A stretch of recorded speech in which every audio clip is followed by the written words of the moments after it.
What's going on, Junkie Nation? Gorgeous George and Goes always deliver the big names. And how about this fearsome twosome that we have today?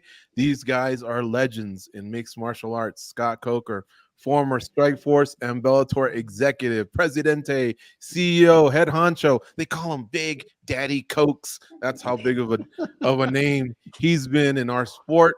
And Gilbert Melendez, the former holder of the WEC inaugural lightweight title, and of course, a Strikeforce lightweight champion. I think he even did some good stuff over at Shudo, UFC vet. How's it going, guys? Great to talk to a couple no-callers. I mean, listen, it feels great. I'm so happy to be on. I'm excited about this new venture that we founded with Gil and a couple others, and well, I think we have some great news that we're gonna. We actually already unveiled the news, but I think we got some great news as far as some more details about the show that we're putting together. Yeah, of course, man. Super excited to be here with Scott Coker, side by side. No longer a fighter promoter, but teaming up in a different way. Yeah, Fight Night at the Tech. We'll talk about that. Saturday, May 18th, Fight Night at the Tech will host its debut event. So I was reading the press release, guys, and I was hoping you guys could just talk me through this or whatever. It says Scott Coker will serve as executive producer. So Scott, when I look at the pop culture stuff that has to do mostly with movies, usually an executive producer is the money guy. Is that kind of you, or are you kind of have some That's me. Promoter role here? Yeah, no, that's me. Listen, Gilbert's going to be the promoter, and he's going to go out there hustling. This is his time. I feel like this is a great opportunity for him. And we talked probably about 8 months ago. We met a couple times, and he said to me, "I really want to, get. Let's do something together. Let's get into business." And we talked about doing some fights. We talked about doing some fights in San Francisco. When this opportunity came up from let's say the HP Pavilion group, which own the Sharks, own the SAP Center, then they own this new Tech CU Arena. I said this is the perfect place to do something like this. So Gil, I'll be your mentor. I'll show you how the moves to make, and I'll make my calls and I'll help you out. But I'm going to be the financier behind this project, and Gil, and I'm going to build a team around him and help him go do this. And I see, he's super excited, super pumped up, great energy. He and I have worked together for, almost 18 years now in a different capacity. So I thought he's the perfect guy for this. And honestly, he is the perfect guy, to pass this sword on to. All right. So then that kind of answers my next question, which for Gil, I was going to ask him, official spokesperson of Fight Night at the Tech. Are you a promoter? Are you the matchmaker? But sounds like you're kind of the head honcho here, Gil. Well, let me tell you, George, I have a lot to learn, and I have one of the best mentors by my side, and I'm looking forward to taking on all these tasks. And I've been in the game for a long time as a fighter, as a commentator, as a coach, as an analyst, and I've been by that cage a bunch. So I do feel like I have some experience, and what better person to team up with than one of the greatest promoters in combat sports history, Scott Coker. So I love that Scott has a bunch of faith in me, and I'm excited to do this. But I'm still a student, and I'm still a white belt in this, and I'm getting, but I'm looking forward to getting better and better, and just extending my contribution to the MMA community here in the Bay Area. All right, so guys, let's see who will jump at this one. I'm just getting vibes of Frank Shamrock and Cesar Gracie. That launched Strikeforce, as we all know, was a massive event. You guys broke records in North America. Is that kind of what you're gunning for? What can you share? Or are you more grassroots, starting, differently? Because that was almost 2 decades ago. This is a more of a grassroots show, and one of the things over the last, let's say, 6 months, 4 months, I've kind of been going to all the different MMA gyms, all the martial arts gyms that, a lot of these guys are my friends for the last 20, 30, 40 years. And, what I found was there is a need for like the beginning professional fighter to have more opportunities here in the Bay Area. When we had Strikeforce, we had a great, platform. They could come fight 3-4 times a year. The local community could come support. The local community could help bring some of their fighters. The gyms could bring their fighters to this platform, Strikeforce, and then we help grow the athlete. But when I worked with Bellator, the issue was we had so many fighters on the contract, we didn't really give the Bay Area fighters an opportunity, even when we were coming to the Bay Area, because we were just so full. So we're going to take a step back. And to me, this is about, getting these guys opportunities, fighters that have 3, 4, 5 fights. You'll see some seasoned veterans from time to time. But I think that this is really an opportunity for the young bulls, let's say, on their way up, to try to get them some fights and see how far they can take it. Gil, in other sports like the NFL, they'll be they have the fight. They have the NFL Combine, and a lot of those guys, the general managers, they'll sit there, and some are looking for speed, some athleticism, some power. What's your type of fighter? What kind of dogs you looking for your promotion? Well, for me, I feel like I can identify a complete mixed martial artist, someone who's skilled everywhere. Sometimes I see some talented strikers who just have that hole in their takedown defense, and sometimes you see that talented wrestler who doesn't have that striking, but they get far. But more importantly, we're looking for just people who are entertaining and who are willing to like give it their all and push. But I wanted to go back to what Scott was saying a little bit. What's so important about Scott and what he did for the Bay Area, and what I recognize now, is that he did a fantastic job of creating an ecosystem for the Bay Area mixed martial arts, providing a platform for fighters to fight on, putting people in seats, getting people to visualize and to get eyeballs on this fight. And being a mixed martial artist here now and being a coach in the area, you have a really good fighters who sometimes will not compete against each other because there's no cameras there. It's a smaller show. There's a very small audience. The risk is not worth it. The juice is not worth the squeeze. And that's one thing I'm really excited to be a part of with Scott is he's a martial artist at heart. And I understand that he created an amazing ecosystem, hey man, I had an opportunity to fight Josh Thompson in a huge stage, and I have really good up and coming fighters, and for them to grow and for them to take that risk, they're more eager to take that risk because they're going to be in such a beautiful platform and to get those eyeballs. And I could really see the excitement in these young fighters. They're taking photo shoots. They're going to get their posters pretty soon.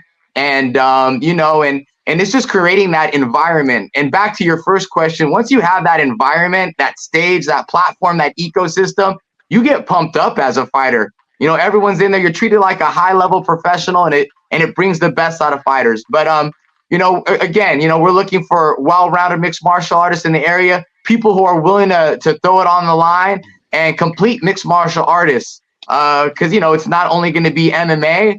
We're also going to have some Muay Thai and we'll see what else happens. I can't wait to show this interview to my girlfriend. And I'm going to tell you guys why. Because I want to point at these two guys and say, those DVRs and TiVos that we have stacked up in the storage that you want us to get rid of? They're the reason we can't get rid of them. Because there's old prides on there. There's Strikeforces. There's Bellator. There's so many good memories on these things that I can't throw them away. I'm looking at the background that I have here and think about how much you guys are responsible for everything that's going on back there. That's pretty amazing, the footprint you have. So I want to ask you two, is it difficult to kind of stay disciplined early on and not want to like dream big just because of how much has been accomplished between the two of you in combat sports? I mean, Gilbert, you can answer that. You can take a crack at that. I'll answer second.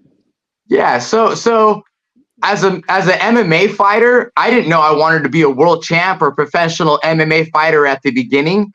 And most fighters don't know, or if they do and they make these huge goals at the beginning, sometimes they hit hurdles because, this is a challenge for me. This is huge for me.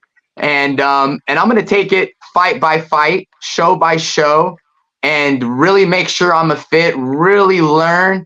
But of course the goals are always high, but I'd be a fool right away to try to say I'm going to be the best promoter in the world or I'm going to knock things out of the park.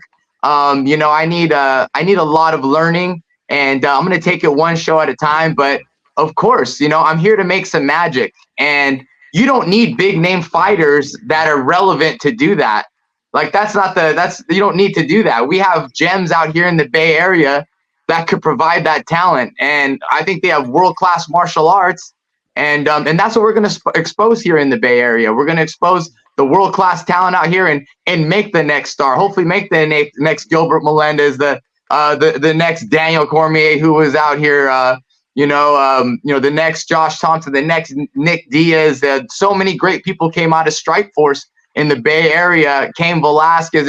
It's endless of how many people are out there. So we want to identify those gems, and I feel like it's going to be more exciting not to try to bring in some huge stars, but to create the next stars and say these are the horses we bet on, and this is what we created together. Mm-hmm. Yeah, and guys, from my viewpoint, like this business model has, is kind of laid out already, and we are going to be looking for the next star. We're going to be looking for the next 18, 19, 20, 21-year-old. Who's the next Aaron Pico? Who's the next AJ McKee? Who's the next, Luke Rockhold? Who is the next T Wood? And I think in the past promotions that I've had the opportunity to work with, one of the things that I think we're very good at, probably better than anybody else, was star identification and then star building. And that's this exact formula that we're going to bring here. But it's a show that's going to be in the Bay Area, in San Jose at the TechU Center, and we'll probably do that 3 times a year. We'll probably go to the big arena for a much bigger show once a year. But we'll see how it goes, and we'll take it from there. But right now, this business model really is to build that next up and coming star. And not only are we going to have them fight, we're also going to help them with their social and help them with their digital media and basically it's not just a fight world where we're the promoter and you're the fighter and Gilbert's out there doing his thing, but really it comes down to how can we educate the fighters, how can we train the fighters to take their own brand to the next level. That's really going to be part of this next journey for this team. It's funny you bring up Aaron Pico, because I tell a lot of younger fighters, this is a good guy to kind of model after. Just the way he fights, the way he answers questions, the way he conducts himself. I've always been really impressed at how he does that. And I wanted to ask you, Scott, throughout your years of promoting, is there a particular fighter that you can point to say, this guy's almost kind of like that prototype that he gives you a little bit of everything? I would want people to kind of look at this guy and try and emulate that. Yeah, listen, when it was Bob Cook that brought Aaron Pico to my attention and said, you got to take a look at this kid. And he started telling me about his background. He was training at Freddie Roach's already. He did amateur boxing. His Olympic level wrestling was at a very high level. His wrestling was at a very high level. He was already on the U.S. team. And I went to go meet him a couple of times, and I said, you know what? This guy is a diamond in the rough for MMA, and we have to get him. So we invested a lot in him. But look what he's accomplished now. He had a little rough patch. I think that he got through that. Sometimes you got to go through adversity to get to the next level. But Aaron Pico is somebody that I have a lot of love for, and I'll always be rooting for him. And I want him to get to the top and do his thing. And he's got some great fights ahead of him with I think Pitbull. That's something that should happen. But we'll see what happens. But I think that it's going to be his time pretty soon. I think that he's a kid that we went from ground zero all the way to this point. I mean, it's pretty amazing to see how far he went. And if you talk to him, as you guys have, his demeanor is just a nice kid, nice, respectful young man. He's still that way. He's growing, he's maturing. He's has a family now, has a baby. But ever since he moved to Albuquerque and got away from Los Angeles, it just seemed like he just turned into a different person.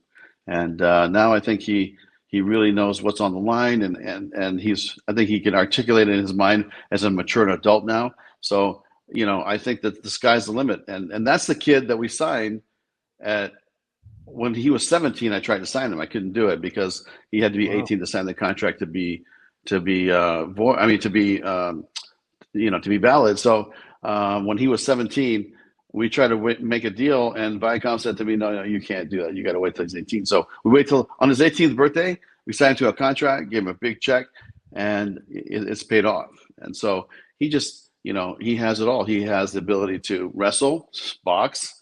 He has the ability now to, work his submission game. And he's really a student of the game. And he's like Gilbert in many ways. Like, he loves the grind, man. This guy loves to work out. It's like his dream, to be doing this. And he puts in that work every day. And, you just can't put enough on, the grind of this industry as a fighter, you have to put that grind in. If you don't, it's not going to work out for you, no matter how talented you are. At the end of the day, you're going to have a shortcoming. But he is a guy that puts in that grind and loves it and does it every day. Gil, I wanted to follow up on something you said. Not just MMA, there might be some Muay Thai, some other types of combat. So explain to us, how will that work? Like hybrid cards, or one night would be all MMA and then another night would be Muay Thai? And I'm interested only because it leads to the question of cage, ring, both, or I don't know. Yeah, I'm super excited that you asked that, and it's been hard not to say it, but talking with Scott, we're very like-minded, and someone that's fought in Japan, someone that's fought in Shudo and Pride, and really just kind of where the sport started was in a ring. And so Scott and I decided we're going to do a ring. We're going to do a 24 by 24 foot ring. And not only are we going to have MMA, but we're going to have Muay Thai. And I believe that's all accepted by the commission already. And yes, we're martial artists at heart. We love it all. I mean, I love wrestling. I love jiu-jitsu. We love all the aspects of MMA, but as of now, we have a 24 by 24 foot ring. We're going to have Muay Thai fights. We're going to have kickboxing fight. We're going to have MMA fights. And like I said, man, we're martial artists by heart, and we're excited to do it in a ring. And for me, I believe the ring is the true way to do it. I like that you can get cornered in a ring and you can't run as much. I believe it forces the fight. And it's going to change things up. I think it's going to increase the action in mixed martial arts. So yeah, man, we're going to be in a ring and we're going to do some hybrid cards. It's a lot more pleasant to look at too when you're there in person, and when you're watching on television. I got to give the ring its due for sure. So that's pretty cool to share. And then your press release said broadcast details to follow. And Scott, I think when he came in, said there might be a few more things since that release. What are those things? And is one of them broadcast? Because you got us all pumped up, but how will we be able to watch? Has that been buttoned up yet? Yeah, you know what? We'll have something to announce probably in about 2 weeks. So I would just put a pin in it for right now. Okay. All right. Can I ask? But it'll be live, right? Whether it's stream or TV. It'll be live. Yeah, you'll be able to watch it on TV or stream it. You'll be able to stream it for sure. Very cool. All right. Well, on the 24 by 24, is that the same size as the Pride one? Do you guys know? I'm just curious about what I'm going to be staring at, or even Affliction. I think they had ropes as well, right? Yeah, I'm not sure. I think the Pride ring might be a little bit bigger, but that's the the competition size ring that's the largest one we could actually purchase. So if we could find a 30 by 30 ring, we might do it. But I think because it's a hybrid show, I think that this will be plenty of room for everybody to go fight in. And it's like Gilbert said, we're going to be doing Muay Thai, but also we'll be doing kickboxing, which the rules will be a little bit different.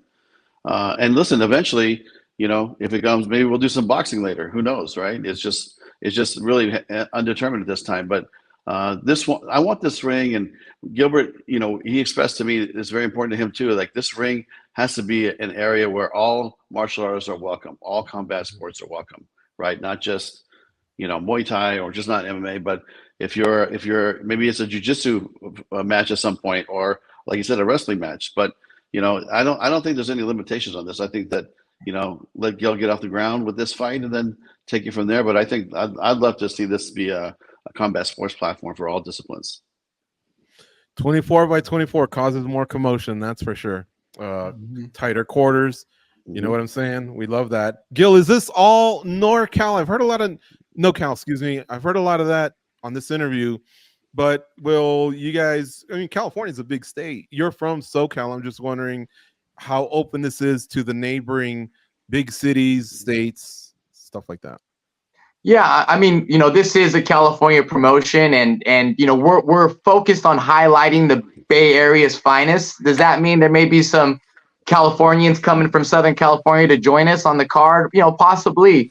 But I think our main focus right now is creating this ecosystem that Scott built back in the day, reviving that ecosystem in the Bay Area. And before everyone else can start eating, it's important to build here. But yes, this is going to be a West Coast California party right here. And we'll probably, but we're still in the mindset of finding those diamonds in the rough. But expect more Bay Area action here. And yes, all over California, there'll be a couple people. Gil, you fought, you've coached, you're a gym owner. Why promoting? Was it Scott maybe that you always wanted to do something like him? I know the Diaz, even Nick years ago, he threw some fights on. Nate has, Faber has, another NorCaler, Masvidal has. They're getting into it. Was it that, or was this from years even before those guys did it, and maybe just watching Scott do his thing? Yeah, I mean, as a mixed martial artist, I'm someone who wants to be in this sport to the day I die. I love it tremendously. And just, I'm a fighter. I got to find a new fight in my life, and I continue to stay in MMA. And I think it's like a natural progression of someone who wants to stay in the game. You want more for yourself. You can't fight. You're commentating, you're coaching, and you look to the right and you see the guy who has the best seat in the house is Scott Coker. And, I want to sit by him, and I do want to learn the game. I want to be in this forever. And I really admire the way he's, really created that ecosystem and the respect he has for everybody and everyone has for him. And, just bring martial arts, it's Scott has just been so classy about it. And I think this is a classy sport. I think there was a time and era where like MMA was like barbaric, no holds bar, throw it in the cage. Like no one had an understanding of what MMA is. Now you have people like Zuckerberg training, and I think everyone understands you have to be intelligent to be a champ, and you're playing chess under fire, and I'm excited to like team up with Scott and just bring my perspective of MMA to the Bay Area and just the way I've seen it over years. And just as a man, this is my natural progression. Scott's a boss, and I like the way he moves, and I loved working under him, and it's a new challenge for me, and I love this game. I want to be in it to the day I die. And how great would it be to give back to the community this way? Good stuff, man. I'm sorry I left out commentating. You're one of the best at that. You're an OG at that as well. So yeah, man, you've definitely worn a lot of hats. Scott, before we let you go, what kind of an update can you give us in terms of that seat that Gil talked about? Right now you're the money guy behind the scenes here with this new promotion, right? But we've never known you to kind of hang out too long and drink Mai Tais and stretch them legs out on the beach. Something tells us maybe. Do you want to get back into promoting? We haven't really heard from you since the acquisition of Bellator through PFL. I mean, here's the thing, guys. I am working on some other things that I'm, debating in my mind whether I should, take on at this point. But, I haven't really decided exactly what I want to do. But I will be going to, let's say, visit some shows. I'm going to go to CK1 next Wednesday in Japan. I'll go to Saki Guevara's show. Gonna meet some different, TV partners and some different firms that have showed interest in maybe doing something on a very big scale. But that to me, that doesn't deter my commitment to helping Gil here, because whether I do something or not, to me this is important. And my job is to not just be the financier of this project, but also I want to build a team around Gil to make sure that he has the greatest chance of success, which I think he'll be very successful because he has the passion, he has the knowledge more than he knows right now, because he's been a fighter. But when you're a fighter, you understand how the fighter side works, and I think that's something that's very important, because as a promoter, there's two sides to this, and you always have to be compassionate about, to me, what the athlete's needs are. And he'll be able to speak to that better than anybody else. But I want to, we're building a team around Gil right now. That's, you'll probably a lot of familiar faces from the past. And there's a need for this here. There's a need for this here in the Bay Area. And, this is something I'm very passionate about, because I live here. This is where I grew up. This is where I built my, my businesses. I mean, think about that. My first kickboxing show I ever promoted was at the San Jose Civic Auditorium in 1985. right? Then I went on to do Strikeforce kickboxing, K1. I built a lot of those businesses here. Built Strikeforce MMA here. Sold it to the UFC. Went, on a 3 non-compete. Built Bellator around the world. But we came here. I made sure the Bay Area always had their stop. But now there's a void for MMA in the Bay Area, and it's our job to continue and give these kids a chance, because a lot of these guys are my peers and my friends and people I've known for 20, 25 years. The gym owners I'm talking about, and they used to fight for me. Now they have their own group, and I said, man, when Gilbert approached me, 6 months ago, I said that this is going to be the perfect guy to do this with. So listen, he's a founder of the company too, so I'm excited to partner with him, and we're going to go make some magic happen here. And one last follow-up from me, when PFL did acquire Bellator, they said there'd be room for anyone that wanted to come over. Was that something you considered? I'll tell you honestly, it's like I thought about it. The opportunity was there, but how I felt was, it's time for myself to be an entrepreneur. I love that the most. I worked for Viacom and Paramount for 9 years. It was a great experience. I'm glad I did it. Bob Backish said, Paramount was very good to me, and I learned a lot over there. But I'm an entrepreneur at heart. It's really the first job I took as an adult, and I only came over there because there was a gentleman by the name of Kevin Kay, who basically I really, really got along with. And you guys know the history of Kevin and Combat Sports. He was an amazing TV executive. I loved working with him. I loved working for him. But then, when he left, it was kind of, it changed the dynamics of the company. And so, I worked hard. I think we built some great value in that company. And, listen, when Strikeforce built, it had value. Somebody wanted to come buy it. When Bellator built, it's like it had value. Somebody wanted to come buy it. So to me, it's like, this is something that is natural in business. But I always felt like, look, if they sold the company one day, I always told myself I would go back and be an entrepreneur. And that's really what I wanted to do.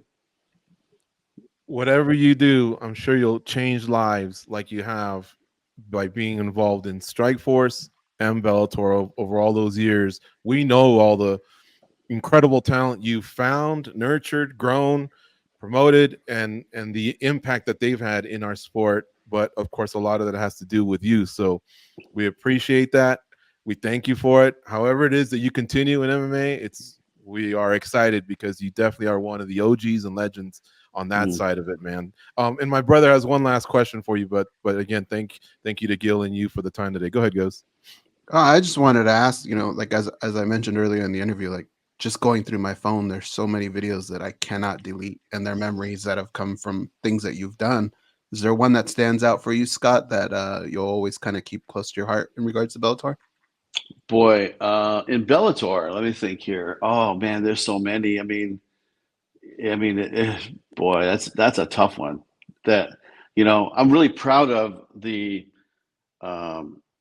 recreation of the roster, because when I first got there, the roster was like, they had Pitbull, he was a great fighter, his brother. They had a couple, maybe 3 or 4 people that I'd say were at that level. But I remember sitting down with Bob Cook, and because he's been such a great supporter of mine and just such a great friend. And I sat down and I showed him the roster when I came over, and I said, "What do you think?" And he says to me, "Oh man, Coker, you got a lot of work to do, right?" So I said, "Okay, that's fair. So we'll go sign Aaron Pico. We'll go, discovered AJ McKee when I went to go see Rampage Jackson's fight. No, he was a promoter. He was actually a promoter. Right? Isn't that interesting? So he was promoting a fight in Orange County somewhere, and I went to see it. And AJ McKee, it was his last amateur fight, and he won the fight. And he jumped over the ring, and I looked at him. I said, "Man, this guy, he's something. I think he's special, and I think that." We should work together. So I made a deal with his dad, and then we picked out certain fighters that we're going to invest in and grow, and then look at what's happening now. Now they're all becoming stars of their own right. So to me, that's something I'm really proud of. Again, we did it in Strikeforce with Daniel and Rhonda, T Wood, Luke Rockhold, Misha Tate, Amanda Nunez started with us, Fejal started with us. It's like, it's like the who's who of MMA. If you think about the star identification process, the star building process that I think that we can put into place. And we're going to do that here for the Bay Area. We're going to find some stars here, and Gil's going to build them, and I'm going to help him, build his business to something he'll be very proud of. And, no matter how big that staff gets, I'm sure Gilbert Melendez will be the MVP of your staff. Hey, speaking of MVP, what'd you think of that performance? That was pretty nuts, right? Oh man, listen, I was so happy because I texted him. I said, hey, go show that boy what it's all about, because I'm like, he's out there talking, mess. But listen, at the end of the day, it's not about what 3 letters you fight for, what alphabet soup you fight for. At the end of the day, you're either a great fighter or you're not. And MVP is a great fighter. And so to me, I felt like he's one of my most favorite athletes as a fighter, because he can do things that you just can't do. Like, how many people can do what he does? I mean, to knock out the people he's knocked out, and the way he's done it. That, sure, he's had some losses along the way. Everybody loses in this sport. No one except for Khabib. But if you're Khabib, that's just a whole nother level, right? But this guy is so talented, and I'm happy he got a win. And to me, he's able to show off his skills now to a different audience. But I saw this guy 10 years ago and was blown away by things that he was doing 10 years ago. So, I'm happy for him, man. I'm really happy. I got my clicker out, like that baseball clicker. Like when we sold Strikeforce to the UFC, it was like before they bought it, it was like Dana was out there saying, "Oh, these guys stink." So Strikeforce has the worst fighters in the world. Then I'm sitting back with a clicker going, okay, now we're 7-1. Okay, now we're 8-1. Now we're 9-2. Like the baseball umpire, I'm talking about the clickers. Like, you know what I mean? I'm like, okay, there you go. So these fighters all suck, but now they're kicking your booties over there. So to me, it's not about the athletes; it's about the fighters, man. And we've developed some of the best fighters in the world. And I did it at Strikeforce, did it in Bellator, and we'll do it again wherever we go. That's something that I think that machine will always be in place. 2 things that will always stand out for me is the Dynamite card where you had the ring and the cage. For people who don't know, once the main card ended, you were doing them both at the same time. And we were sitting kind of in the middle. And I remember telling my friend, like, I'm going to go cross-eyed, because I'm going back at, like, so much action is going on. It was awesome. And when Fedor's last fight, when you brought all those fighters into the cage, that was amazing. That was a magic moment, yeah. Somebody was cutting onions next to me, so I had some tears coming out, but it was pretty dope. Yeah, it was. I would say honestly, that was a magic moment in my promotional career, and even in my life personally, because I know most of those guys. Well, I know all of those guys, and I personally called them and said, hey, this is gonna be Fedor's last fight, and I would love to have you there. Please come, because he would love to see you, and we should send him off with the respect that he deserves. And I thought about so many different ways that I could give tribute to this guy, because you guys know, because you guys are OGs too. It's like he's been around a long time, but he had the most amazing run in the history of MMA, 10 years undefeated, when that was a time where Pride had the best heavyweights in the world. I'm not sure if I'm sure you guys know, but it was like they were killing it. They're killers, all of them. And so, to me, he deserved to have that respect. And I just wanted to give it to him. And I thought about, we could do this, we could do that. Like, this fight was supposed to happen in Moscow in Red Square before the war started. I'm not sure if you guys remember that, but we had to move it to America, obviously, for obvious reasons. But I said, okay, then we're just gonna make this like a Masters tribute, a Legends tribute to Fedor, and we pulled it off. And I think people still, like you said, are talking about it, and it's just something that's going to be ingrained in my mind for a long time. Yeah, that was a super cool moment. Guys, thank you so much for today's chat, the talk about the new promotion. Can't wait to hear the details so that we can all tune in on the 18th and check out Fight Night at the Tech, brought to you by executive producer Scott Coker and promoter Gilbert Melendez. And Gil, let me just say, as fellow Santa Anians, if that's a word, we're both from Santa Ana like you. Santa Ana is proud of you. We're proud of you, man. You just fucking killing it in our sport. Legend, bro. Thank you very much, man. The Santaneros, as they say over there. But man, I hear you guys going down memory lane with the great Scott Coker, and I look forward years down the road, going down memory lane with you guys and talking about all the great fighters we produce out here as well. So thank you guys for the support always. Can't wait for it. All right. Thanks, guys. Have a good day. Thanks, guys.